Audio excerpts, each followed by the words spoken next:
Welcome to a quick walkthrough of our risk profile tool, a simple, intuitive way to connect your client's risk preferences to investment recommendations. Whether you're using standardized firm-wide profiles or tailoring them to individual clients, our tool makes it easy to ensure every portfolio aligns with the right level of risk. Here I am on our main risk profile page. You can access this going to the tools menu right here, and then it's going to be under that fourth column, that fourth manage column here. So first thing you'll notice is I have a few profiles already in my account. We will already have a few profiles pre-populated for you to use right on the go without you having to make any customization. So if you want to go in and see what each profile is made of, simply click on one of the options here and you'll see a breakdown. So you'll see first the just profile basics as well as the assigned risk level and the benchmark we have assigned. And then if you scroll further down, you'll see any other assigned metrics here. So any metrics that we are going to then populate into one of our PDF reports via the talking points module. Finally, at the bottom here, you'll see any associated models.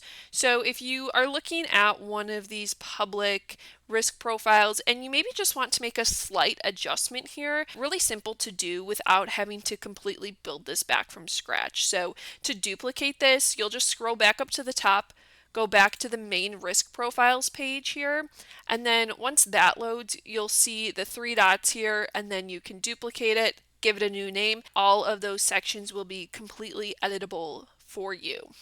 Now, if you want to create a risk profile from scratch, you'll simply click Create New up here, and then obviously all of this information is going to be completely blank for you. So what I'm going to do here is just start out with giving the profile a name.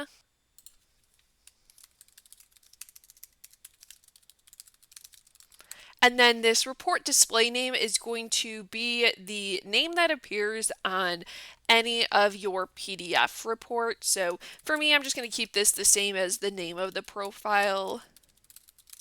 And then a description here, I'm just going to go ahead and copy and paste what I have, and then click Save. So this is also going to appear on your PDF reports. For risk level, you have a few different options. You can either choose a numerical value here, or you can choose terms like low, medium, high. For this, I'm going to actually toggle to range here, and then I'm going to add moderate to aggressive. Finally, if I go to the bottom here, the next thing I'm going to want to assign is an asset allocation benchmark. I've already created this in my account previously, so I'm just going to search for that here. So once I have that added, it's going to ask me to enter in target and allowed ranges for each of these asset classes. As you can see here, it's already brought in the target weights of each of the asset classes for the benchmark. And since this is a 70-30 benchmark, I'm going to keep it pretty simple here and just enter in 70-30 and then keep the rest blank. So in this section here where I can add metrics, this is going to come into play when I go to pull my PDF report and I have talking points. So any talking points that I have in my PDF report, I'm going to want to make sure to assign those metrics to this risk profile. So I'm just going to go in and I can either, look through this long list, or if I already know what I want, I can just start by adding them.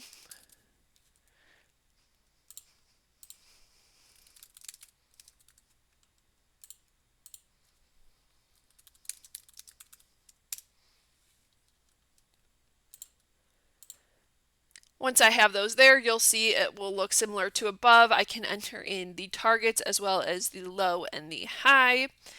So we'll just go ahead and do that. And one thing to note too is you don't have to fill out every single field. Not all of these are going to be required in order to save.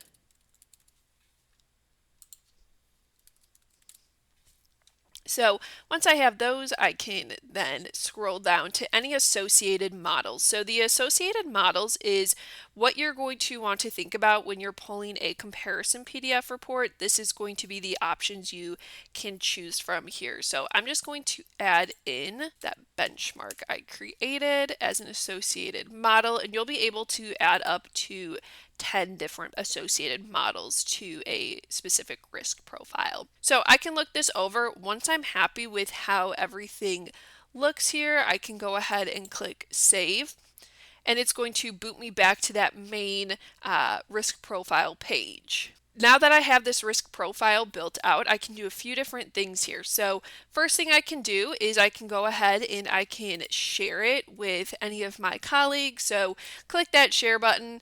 You'll see a few different options here. I can set it to can view, or I can set it to where people can edit it as well.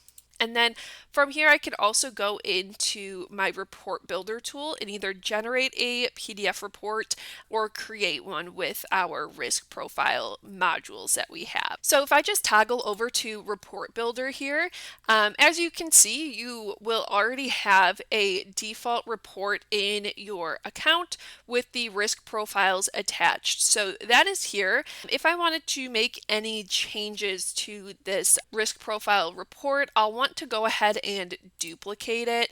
So similar to what we did with the risk profiles, you'll click duplicate here, and then you'll just want to give it a name. Click duplicate, and then it's going to push you into the report builder editor itself. So the specific modules we have that are related to risk profiles are going to be found on this third page here. First, you'll see we have this risk profile key stats here. So we'll have some information that populates here specific to the risk profile, as well as this risk profile risk and reward. So what this is going to do is going to create that scatter plot. And as you can see, you can edit the risk profiles that are going to show on that scatter plot. So if you wanted to remove some, you can remove them. If you wanted to add a few back, you can add a few back, as well as toggle the different look back period. One other thing to point out here is those talking point modules. Like I mentioned earlier, those associated metrics you have are going to directly correlate to the talking points you have in here. So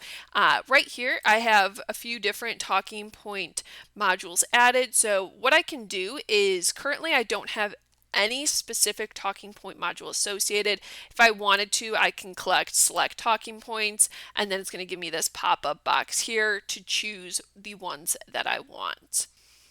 Once I'm happy with how this report looks, I can simply click save, and then it'll save any updates to my account, and then I can generate the report as well. So if I click generate, it's going to ask me the risk profile I'd like to use, and then have me here choose the one I want to compare against, which is what we chose on that risk profile page. Click next, and then it's going to have me enter in the actual client portfolio.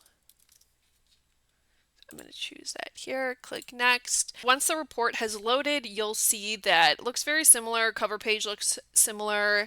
We have that first page here with all of the normal info, and then here is where we see those two risk profile specific modules. So here we have the different asset allocation as well as the name and that description. And then here you can see, we set that target to moderate to aggressive. Scrolling down here, you can see how my current portfolio, this client's current portfolio, is doing against the target.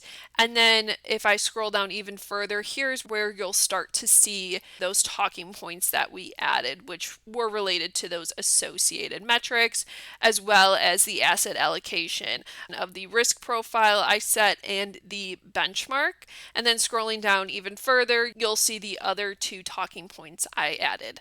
If you have any questions on our risk profile tool, please reach out to your account manager.